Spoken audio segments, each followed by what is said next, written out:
प्रभु यीशु मसीह के मधुर और मीठे नाम में आज दिनांक 2 मार्च दिन बुधवार को हम आप सब अपम के श्रोताओं का हार्दिक स्वागत करते हैं। आज के दिन के लिए जो वचन है वो लिया गया है भजन संहिता की पुस्तक उसका 84 अध्याय उसका 11 पद। वचन इस प्रकार से कहता है, क्योंकि यहोवा परमेश्वर सूर्य और ढाल है, यहोवा अनुग्रह करेगा और महिमा देगा, और जो लोग खरी चाल चलते हैं उनसे वह कोई अच्छा पदार्थ रख ना छोड़ेगा। प्रभु में मेरे प्रिय लोगों, हमारा परमेश्वर अनुग्रह से भरा हुआ है। वो हमें अपने अनुग्रह की शक्ति प्रदान करता है और अपने अनुग्रह और अपनी आशीष में हमेशा और सर्वदा हमें घेरे रखता है। ये परमेश्वर का अनुग्रह है और ये परमेश्वर की दया है, जिससे वो हमें और आपको बुराई से बचाए रखता है, क्योंकि ये परमेश्वर का अनुग्रह ही है जो हमारे लिए एक ढाल के रूप में कार्य करता है। अगर हम और आप अनुग्रह शब्द पे ज्यादा ध्यान दें तो आपने कई बार देखा होगा कि किस प्रकार से बड़े बड़े गिरजाघरों में, बड़े बड़े अस्पतालों में प्रभु के संतों की जो तस्वीर है वो लगी रहती है और उनके सिर के पास एक प्रभाग मंडल के समान एक चित्र बना रहता है। ये इस प्रकार से है कि ये दिखाता है कि इन मनुष्य पे, इस परमेश्वर के संत पे परमेश्वर की अनुग्रह है।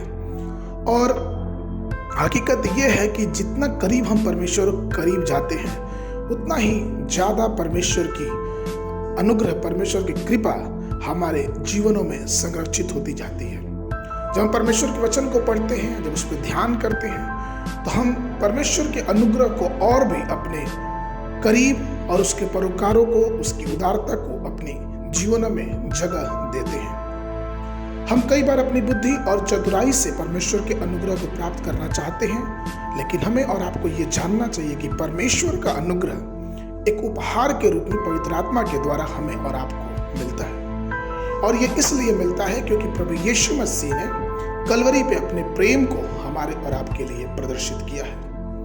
क्योंकि उससे पहले हम और आप अपने पाप की दशा में परमेश्वर के सामने खड़े होने के सक्षम नहीं थे। हम नाश हो जाते, लेकिन कलवरी की मृत्यु ने हमें और आपको एक विशेष रूप से परमेश्वर के अनुग्रह से ढांक दिया, जिस कारण पौलुस पहला कुरिन्थियों की पत्री 15 अध्याय उसके 10 पद में कहता है, परंतु मैं जो कुछ भी हूं परमेश्वर के अनुग्रह से हूं, और उसका अनुग्रह जो मुझ पर हुआ वह व्यर्थ नहीं हुआ, परंतु मैंने उन सब से बढ़कर परिश्रम भी किया, तो भी यह मेरी ओर से नहीं हुआ, परंतु परमेश्वर के अनुग्रह की ओर से जो मुझ पर था। इसलिए परमेश्वर के लोगों, आइए हम अपने प्रयासों, अपनी बुद्धि, अपनी उपलब्धता पे कभी घमंड ना करें, अपनी विरासत पे, अपनी पारिवारिक समुदाय पे, अपनी शिक्षा पे कभी गर्व ना करें, लेकिन हम सब कुछ परमेश्वर के अनुग्रह में मानते हुए, परमेश्वर की कृपा में अपने आप को, अपने जीवन को ढकते हुए हमेशा परमेश्वर के अनुग्रह में आगे बढ़ते जाएं, जिससे परमेश्वर हमें और भी आगे और ऊंचा उठाए।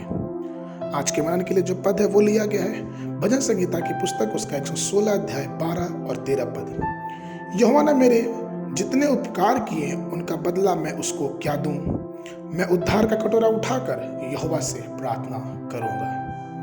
आज दिन में जो बाइबल अध्ययन है वो है गिनती की पुस्तक उसका 24, 25, 26 और 27 अध्याय, और संध्या के समय मरकुस रचित सुसमाचार उसका 8 अध्याय पद 1 से लेके 21 तक। परमेश्वर आप सबको आशीष दे।